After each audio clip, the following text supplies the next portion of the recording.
Señoras y señores, muy buenas noches, bienvenidos a Escribe y Lea, un programa donde abordamos el arte, la historia y la cultura universales de una manera singular, amena, única e interesante, con el objetivo de que aprendamos siempre. Y para que así sea, contamos con un prestigioso panel de profesores universitarios integrado por el doctor Raúl Lombana, el doctor Félix Julio Alfonso López y el máster en Ciencias Históricas Dagoberto Rodríguez Abrantes. Profesores, muy buenas noches. Les propongo que recordemos el momento de nuestro programa anterior en que uno de nuestros panelistas realizaba la pregunta de participación que debieron responder a través de nuestra página de Facebook Escriba y Lea Cuba. Y entonces recordar ese momento importante para ustedes y también para nosotros. La escena que se graba en La Fontana de Trevi, en la película de Federico Fellini, La Dulce Vida, de 1960, fue grabada en condiciones muy difíciles, con un invierno y con temperaturas muy bajas. La pregunta es, ¿qué tuvo que hacer el actor Marcello Mastroianni para grabar esa escena? Ahora están viendo en pantalla a la persona ganadora, a quien estamos felicitando, también a todos los que participaron. Y en el borde inferior de la pantalla tienen la respuesta correcta para aquellas personas que no han tenido acceso a ella. Iniciamos entonces, profesores y telespectadores, indicando que este primer tema, como es habitual, tiene una información previa en pantalla para ellos y que la colaboración viene de parte de Ramiro Betancur Mena, residente en el municipio de Habana Vieja, aquí en La Habana, y tiene por objetivo determinar un lugar célebre. Doy la palabra al profesor Lombana para que inicie la ronda correspondiente de preguntas. Sí, buenas noches, Ramón. Buenas noches. Lugar célebre real. Es real. Está ubicado en la parte sólida del planeta. Así es. Podemos vincularlo a un continente específico. Ajá, una área geográfica. Puede ser América. Puede ser América. En un lugar específico, reitero. Sí, sí, sí. En América Latina. Latina. En América Insular. Sí. En Cuba. Es cubano. Su celebridad se debe más a sus valores naturales o bien a la mano del hombre. Usted va a elegir una de las dos opciones. Sí, sí. Su valor responde a la mano del hombre, a la acción humana. Sí, sí. Es una elaboración o construcción de alguna manera. Así es. Todavía existe. Existe.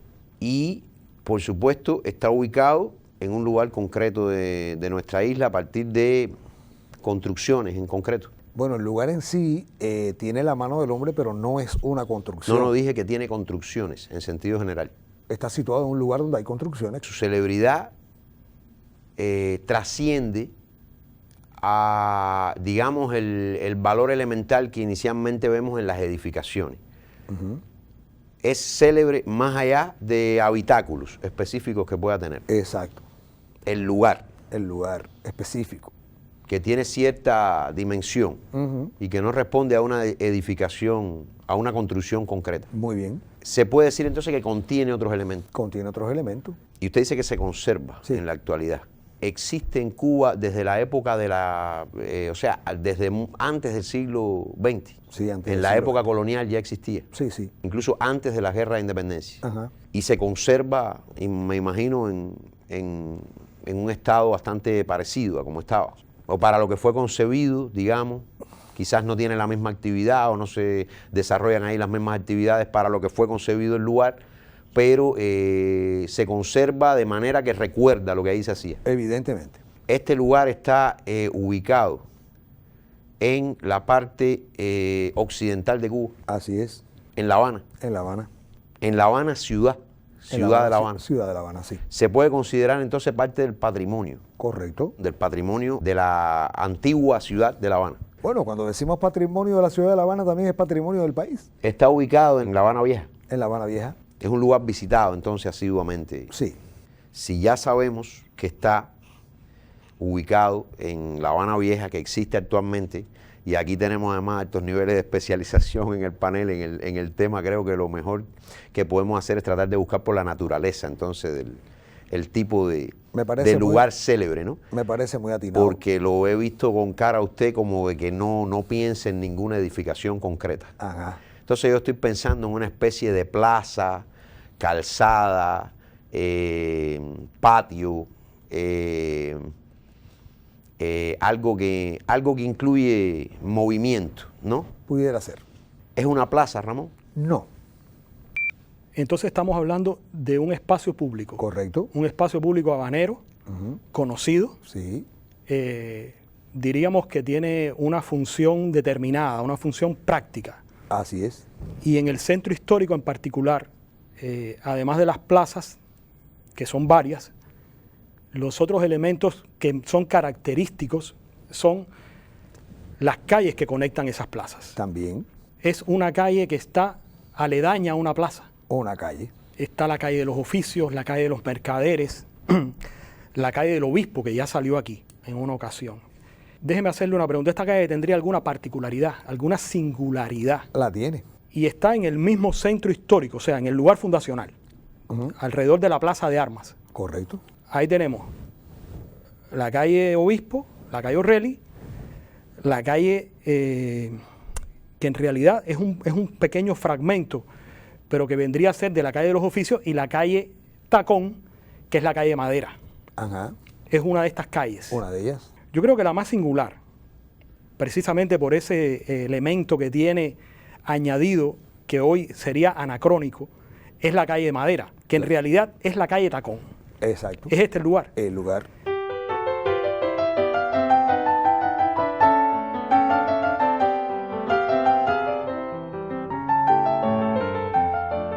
La calle Tacón es una calle corta, porque es una calle que comienza en donde está la muralla de mar, que ya se ha excavado hoy, y termina en lo que era antiguamente el Palacio del Obispo, que es donde nace la calle Obispo. Pero tiene una desviación que la produce el portal del Palacio de los Capitanes Generales, que está tirado sobre la calle. Y entonces el fragmento de calle que está frente al palacio está adoquinado de madera. Y se ha decidido conservarlo así, porque fue el primer experimento que se hizo en la ciudad para pavimentar las calles que en la época colonial eran calles de tierra y que por lo tanto cuando llovía se convertían en lodazales. Y ahí se utilizaron para pavimentar la calle la madera que se traía del arsenal de La Habana. O sea, los sobrantes de la madera del arsenal, que eran maderas duras, fueron las que se utilizaron ahí. Sobre todo jiquí. Jiquí, claro, pero eran las maderas que se utilizaban para fabricar determinados aditamentos de los barcos. Y ese sobrante se utilizó ahí. Lo que pasa es que fue digamos, un método tecnológicamente avanzado para ese momento, pero que luego se demostró que había otros tipos de pavimentos mucho más sólidos y más duraderos que la madera, porque el clima tropical y las lluvias periódicamente obligaban, como lo hacen actualmente, a cambiar el pavimento de la calle. Existe una leyenda urbana que decía que se había pavimentado la calle de madera para que cuando pasaran los carruajes no molestaran al capitán general. Pero en realidad ese no fue el motivo de la pavimentación, o si lo fue, es algo secundario. Y luego que ahí está colocada hoy la escultura de Eusebio Leal, obra del escultor José Villa Soberón, que lo muestra saliendo de la puerta del Palacio de los Capitanes Generales y como si fuera a echar a andar, como lo hacía y lo hizo tantas veces en su programa Andar La Habana, justamente iniciando su recorrido por esa calle de madera que es muy corta, tendrá quizás 100 metros o algo más. Y que en estos momentos se utiliza el lugar para el actividades y eventos culturales. Por ejemplo, el Sábado del Libro se realiza cada sábado ahí, justamente en la calle de Madera. Bueno, pues estamos felicitando a nuestro panel, especialmente al doctor Félix Julio. Y vamos ahora al momento en que nuestro compañero licenciado Fernando Rodríguez Sosa nos muestra una novedad literaria aquí en nuestro programa. Cuando haya terminado regresaremos para el tema intermedio. Como siempre le pido, por favor, mantenga la sintonía con el canal educativo, porque aquí indudablemente siempre se aprende. Buenas noches. ¿Conoces cómo se presenta Martí en sus versos sencillos? ¿Sabes por qué se le dice a Martí héroe nacional de Cuba y también el apóstol y el maestro? ¿Cuándo se conmemoró públicamente en Cuba por primera vez la fecha del nacimiento de Martí? Estas son algunas de las 100 interrogantes que sobre la vida y la obra del más universal de los cubanos se responden en el libro que esta noche les comento. Me refiero al volumen titulado 100 preguntas sobre José Martí, de Francisca López Civeira, que aparece por la editorial Gente Nueva del Instituto Cubano del Libro en la colección juvenil. publicado por vez primera en el año 2012, Gran Premio del Lector. Este libro está sustentado en una profunda, exhaustiva y documentada investigación sobre la acción y el pensamiento del hombre de la Edad de Oro. Doctora en Ciencias Históricas, nacida en la capital de la isla en 1943, Francisca López Civeira, quien desde hace más de medio siglo ejerce la docencia en las aulas de la Universidad de La Habana, es autora de una extensa obra, tanto para el lector adulto como para niños y jóvenes, relacionada con figuras y hechos de la historia de la nación cubana. Reconocida con el Premio Nacional de Historia y el Premio Nacional de Ciencias Sociales y Humanísticas, ambos concedidos por la obra de toda la vida, Francisca López Civeira es una de las figuras imprescindibles en el estudio de la historia de la patria amada. Esta reimpresión de 100 preguntas sobre José Martí enriquece los estudios, las investigaciones que dentro y fuera de Cuba se realizan sobre el legado del más trascendente revolucionario e intelectual del siglo XIX cubano, el héroe nacional José Martí. Les recomiendo la lectura, el estudio de 100 preguntas sobre José Martí de Francisca López Civeira, que aparece bajo el sello de la editorial Gente Nueva del Instituto Cubano del Libro. Gracias por acompañarme y nos vemos en un próximo encuentro.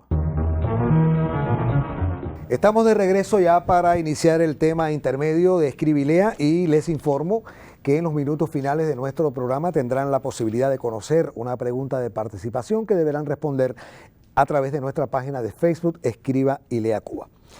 En este tema no tienen los telespectadores información previa en pantalla y ha sido enviado por Reinaldo Gómez Larduet desde la ciudad de Santiago de Cuba.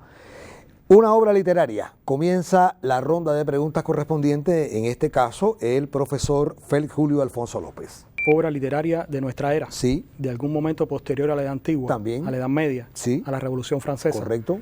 De los siglos XIX, XX o XXI. De uno de ellos. Siglo XX. Siglo XX. Siglo XX americano.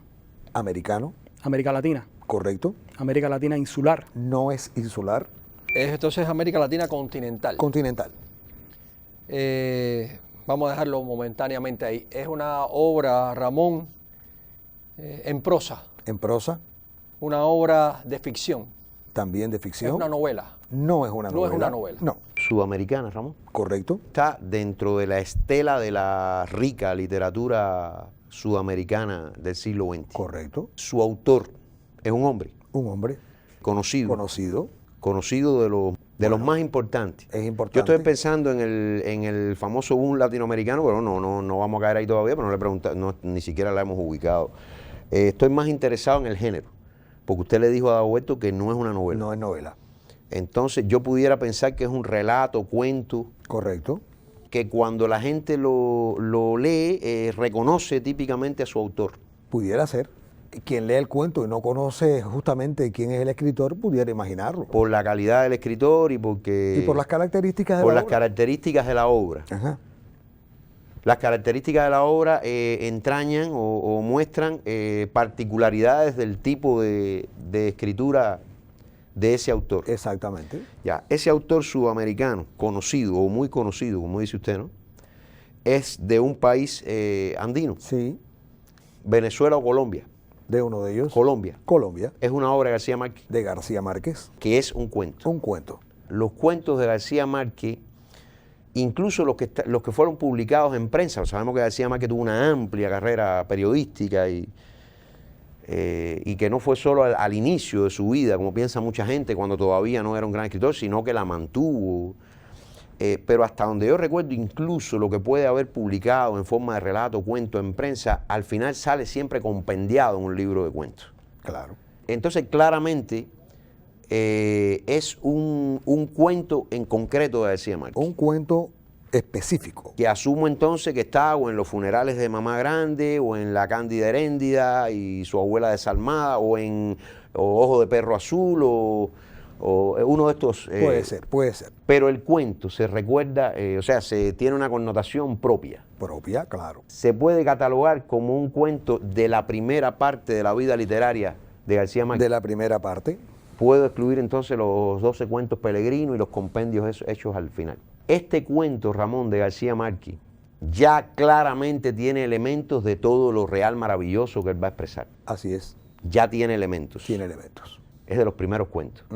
Hay un ser, de alguna manera, un sujeto, una figura humana con cualidades excepcionales en el cuento. Así es. Yo le voy a decir el nombre de los 2 cuentos favoritos míos de García Márquez y le confieso que lo voy a hacer porque son mis favoritos. Si hierro, pues bueno, lo haré con... uno es El abogado más hermoso del mundo, que es una especie de relato. Y el otro es un señor muy viejo con unas alas enormes. ¿Es uno de estos 2? Uno de ellos. Uno de ellos, Sí. Bueno, el que es inicial, o sea, de los primeros, creo que no es el primer cuento de García Márquez. Yo he visto publicado que es el primero, no es el primero, pero es de los primeros, es un señor muy viejo con unas alas enormes. Exactamente. Es esa la obra. Exacto, y es el que tiene un ser Alado. alado. Ajá.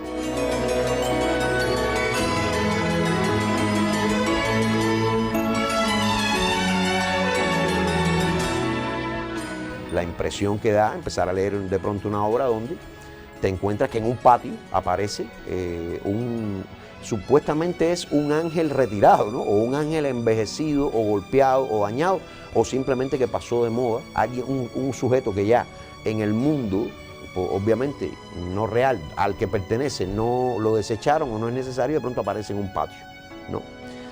Pero, ¿qué sucede? Que ese sujeto, esa figura, empieza a ser explotada, exhibida. No sé si no recuerdo si en el gallinero de la casa o en algún lugar, el matrimonio que vive allí, que sé que el señor se llama Pelayo, no recuerdo el nombre de la... Está en el libro, Ramón, me acordé de la Cándida Heréndida y su abuela desalmada, es ahí donde está. Y en este cuento, Pelayo y su esposa, que primero obviamente no entienden nada, después se dan cuenta de que pueden lucrar. Y lo colocan en un establo gallinero, no recuerdo bien, y empiezan a cobrar por ver a este ser, ¿no? La gente acude a verlo por lo pintoresco que resulta y porque sueñan que aunque sea un ángel les pueda conceder algo. Pero cuando se dan cuenta de que esto no es así, este ser es totalmente desechado. Y aunque continúa viviendo, muere totalmente vagando por el patio y ya ni porque tenga unas alas enormes llama la atención. Es una crítica a lo crudo que puede ser el mundo y lo cruda que pueden ser las personas cuando a alguien ya no les interesa y cuando a alguien ya no les puede dar nada. Realmente es una de las esas críticas mordaces de García Márquez expresada a través de lo real, maravilloso, en una manera pura. Y yo no recuerdo muy bien el final, pero sé que además pierde interés porque aparece otra figura todavía más complicada, que creo que es una mujer con cuerpo de araña, no estoy seguro, o algo así, que acapara la atención y entonces ya el ángel no es... estoy por ahí, es en lo Exactamente. cierto. Es que le confieso que lo leí hace mucho tiempo. El objetivo de, de García Márquez es hacer una crítica a la sociedad por su crueldad, a la falta de empatía, a lo diferente, el abandono, la vejez también. Sí, profesor. Sí, yo solamente quiero añadir que esta es una de las varias obras de García Márquez que han sido llevadas al cine. Yo creo que esta en particular con bastante acierto. Hay otras que quizás no han sido tan bien tratadas, pero en este caso es una película que tuvo la dirección y la actuación de Fernando Birri, el gran cineasta latinoamericano. Exactamente. Bueno, pues estamos felicitando a nuestro panel, especialmente al doctor Lombana por haber determinado el tema. Bueno, vamos a nuestro momento musical. Quisiera proponerle a nuestro director uno de los fragmentos de la película que tiene la música de José María Vitier, realmente muy, muy hermosa. Vamos a disfrutarlo.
Entramos ya en el tercer y último tema de la noche aquí en Escribilea. Tiene información previa para los telespectadores y ha sido enviado y remitido por Pedro Cruz Álvarez, vecino del municipio Colombia, en la provincia de Las Tunas. Inicia en este caso la ronda de preguntas el profesor Dagoberto cuando le indique que es un personaje histórico. Entonces, Ramón, este es un personaje histórico de nuestra era. Sí. De algún momento posterior a la antigua. También. Posterior también a la Edad Media. Sí. Posterior a 1789. Muy bien, profesor.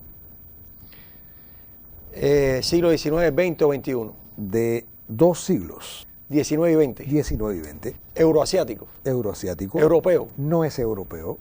De los siglos XIX y XX puede significar que, pero, o sea, parte importante de su obra está en el 20. El personaje pertenece al siglo XIX y XX por fecha de nacimiento, pero su historicidad se debe al siglo XX. Ya está. O sea, es un personaje nacido en el siglo XIX.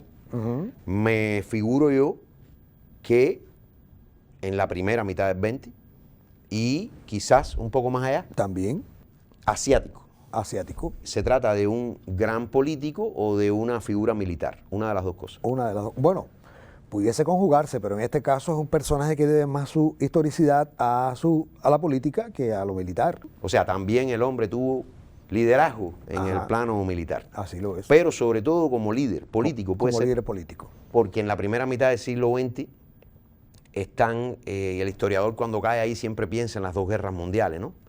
Pero hay un amplio proceso de descolonización también, ¿no? Se dice que la primera gran etapa de la descolonización en Asia. Este es un personaje que independientemente de poder estar vinculado a las guerras mundiales, tiene que ver con estos procesos de descolonización. Tiene que ver. Y tiene que ver a favor de los pueblos, o sea, a favor de la descolonización, literalmente. Sí, sí. Es un estadista, es un jefe, llegó a dirigir un Estado. Sí.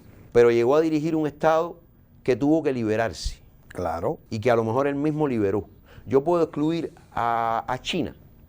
Excluye a China. Bueno, Japón vive un proceso totalmente diferente. Me imagino que si el personaje tiene estas características, tampoco es japonés. No es japonés.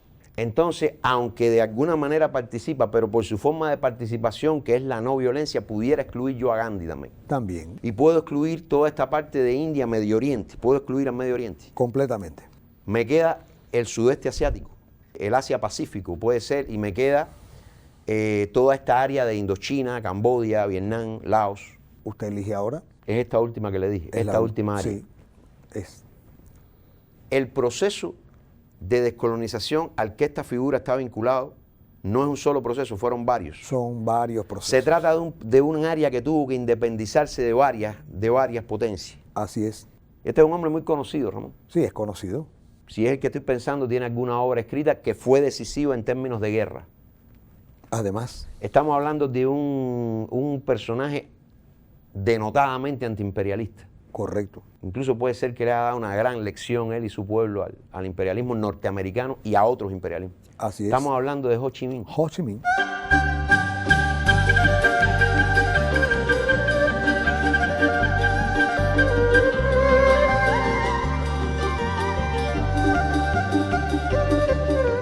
Ho Chi Minh es un hombre que es un ejemplo, junto con Gandhi, Mandela, son ejemplos de cómo realmente desde una postura marxista, auténticamente comunista, los pueblos pueden organizarse mejor y en el caso de Vietnam solo así lograr su liberación, porque a Vietnam le toca lo peor del proceso de descolonización. Yo le voy a dar la palabra aquí a mi amigo Dagoberto, porque Dago es profesor de historia contemporánea y además sé que le gustan mucho estos temas. Solo voy a decir que Ho Chi Minh tuvo que lidiar con la colonización francesa. Él estuvo de cocinero en un barco y viajó el mundo entero y ahí ganó una cultura y una cultura política tremenda. De hecho, él es fundador del Partido Comunista Francés y luego entonces del Partido Comunista Vietnamita.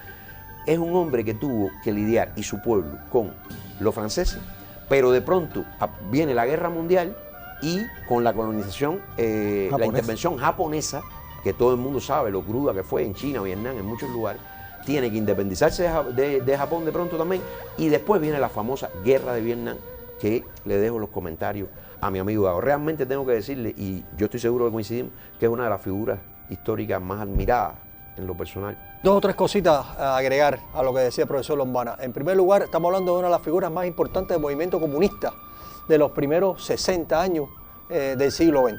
es un hombre, como decía Lombana, que está en la fundación del Partido Comunista Francés y después él mismo crea el Partido Comunista de Indochina, si mal no recuerdo, y después el de Vietnam.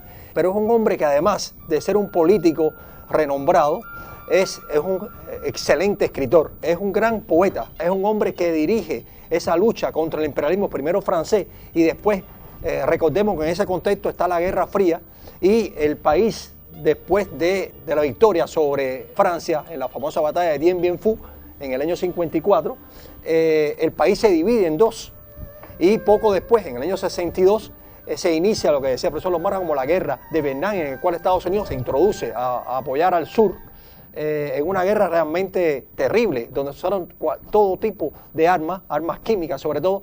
Lamentablemente el tío Ho, que así le decía, el pueblo vietnamita no llega a ver la unificación, era su gran sueño, la unificación de la península en un solo país, en Vietnam.